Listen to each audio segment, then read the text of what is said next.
పర్సనల్గా నాదొక రిక్వెస్ట్ అండి అందరికీ. ఏం చెప్పదలుచుకున్నానంటే, కొంతమంది కుటుంబాలు, కొన్ని జీవితాలు రోడ్డు ప్రమాదాల వలన బలైపోతున్నాయి.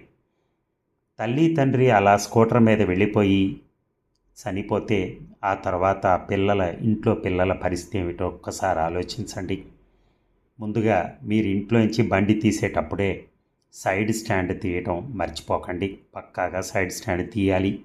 అలాగే బండి ఎక్కిన తర్వాత హెల్మెట్లు పెట్టుకోవాలి. ఇద్దరూ కూడా హెల్మెట్లు పెట్టుకుని వెళ్ళేటప్పుడు చాలా జాగ్రత్తగా పరిశీలిస్తూ, హెల్మెట్ కూడా చిన్ స్ట్రాప్ కూడా ఉండాలి. చిన్ స్ట్రాప్ లేకుండా ఉత్తగా ఏదో గిన్నె పెట్టినట్టుగా పెట్టద్దు తలకి. అలాగే బ్రేక్ వేసేటప్పుడు చాలా జాగ్రత్తగా ఉండాలి. ఎందుకంటే అక్కడక్కడ మట్టి ఉంటుంది రోడ్డు మీద. ఆ మట్టి వలన జారిపోయే ప్రమాదం ఉంది. మరి జాగ్రత్త అండి. చాలా కష్టపడుతుంది.